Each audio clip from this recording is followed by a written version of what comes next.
খাবার টাবার নিয়ে গেছিলেন? না, খাবার নিয়ে গেছিলাম, খাবার পাক করে দেয়নি। পাক করা দেয় নাই? তো এটা যে নিষিদ্ধ আপনারা কি জানেন না? না না না, জানতেন না? না। তো সব প্রিয় দর্শক, ভালোবাসি আপনার জনাব আমি শেরপুর হাসান। তো এই মুহূর্তে একটা কন্টেন্ট দেখতে পাচ্ছেন, সেই কন্টেন্টটা হচ্ছে যে বিএম কলেজ। সেই বিএম কলেজে যারা ঘুরতে আসেন আর এখানে যে লোকজন আসছে কি কারণে, আমি একটু তাদের সঙ্গে শেয়ার করবো এবং তাদের সঙ্গে কথা বলবো। তো হুটহাট করে কিন্তু মানুষ এখানে নামতেছে, সেই কারণে আমার চোখে পড়ে গেল, সেখানে একটা ভিডিও নিচ্ছি। আর সবচেয়ে বড় কথা হচ্ছে ঘটনার শেয়ার করবো আপনার সঙ্গে, এটা হচ্ছে মূল উদ্দেশ্য। আর এইদিকে আসি, দেখা যাক, কথা বলি। তো যারা প্রতিনিয়ত ভিডিও দেখেন, ভিডিওগুলো শেয়ার করার সঙ্গে থাকবেন। আর এখানে সচরাচর মানুষজন আসে, ঘোরাফেরা করে। আর সবচেয়ে বড় কথা হচ্ছে বিকাল টাইমে কিন্তু মানুষ একটু মানে আনন্দ করতে আসে, ঘুরতে ফিরতে আসে। আর আজকে তারা কি জন্য আসলো আমি তাদের সঙ্গে একটু কথা বলবো। আসসালামু আলাইকুম, ভালো আছেন? বাসা কোন জায়গায় আপনার? বক্সিগঞ্জে। মূলত আপনারা কোন জায়গায় গিয়েছিলেন? ভিডিও হচ্ছে, মানে কোন জায়গায় গিয়েছিলেন? বারোদুয়ারি। বারোদুয়ারি। বারোদুয়ারি গিয়েছিলেন মানে কি কি নিয়ে গেছিলেন? আমরা বেড়াতে গেছিলাম। বেড়াতে গিয়েছিলেন? খাবার টাবার নিয়ে গেছিলেন? না, খাবার নিয়ে গেছিলাম, খাবার পাক করে দেয়নি। পাক করা দেয় নাই? তো এটা যে নিষিদ্ধ আপনারা কি জানেন না? না না না, জানতেন না? তো সবাই একটু এগিয়ে আসেন, সবাই আসেন, যাদের কাজ আছে তারা থাকেন। আর আপনারা তাহলে বক্সিগঞ্জ থেকে আসছেন? তো ওইখানে কেউ কি কোনো সমস্যা করছে আপনাদের? সমস্যা মানে পাক শাক করতে দেয় না। পাক শাক ওইখান থেকে অনেকদিন আগে থেকে সমস্যা, এটা প্রায় 2 বছর এটা হলো। আমরা জানি না যে জানেন না?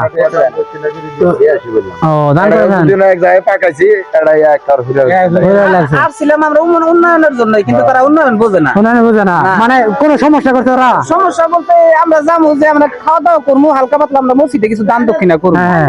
না ওনারা এটা মানে না, এখানে কোনো খাওয়া দাওয়া চলবো না, আপনারা অন্য কোথাও যায় খান। তা আমরা কইছি যে ভাই আসলে আমরা এই মসজিদে কিন্তু আসলে আমরা দেখতে পারছি, হ্যাঁ। আমরা কোনো মানসিক করি নাই। তা আমরা হালকা পাতলা কিছু খাই দাম, আমরা নিজেরাই মানে সারাদিন হয়তো সকালে আসছি, আমরা তো খাই নাই, হ্যাঁ। হালকা পাতলা কিছু খাই দেয় চলে যাবো। তারপরে এই বলে ওনারা কইছে যে না, এটা অন্য কোথায় যান। অন্য কথা বলছে। পরে আমরা এই যে দিকে একটা স্কুল আছে না, এই স্কুলে আসে পরে আমরা এনে পাক শাক করছি, পাক শাক করে কোনো দেশে খাওয়া দাওয়া করবো।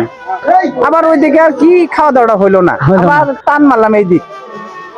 আপনার এক প্রকার বিপদে পড়েন যায় নাকি? বিপদের মধ্যে নিয়ে এরকম স্বাভাবিক কথা। তো বিহারটা আপনারা দেখলেন। আর সবচেয়ে আপনারা শুধু এখানে না, আরো কয়েকজন আসে এখানে খা, কারণ ওই জায়গায় এখন আসে না। তো খাওয়া দাওয়াটা নিষিদ্ধ করে দিছে। আর এখানে দান মানে টাকা পয়সা দিলে তারা খুশি হয়। কিন্তু আসি তো ওই মসজিদে কিছু দেওয়ার জন্যই, দেওয়ার জন্য আসলে, কিন্তু ওরা ওরকম আলাদা একটা সিস্টেম করলো। হ্যাঁ হ্যাঁ।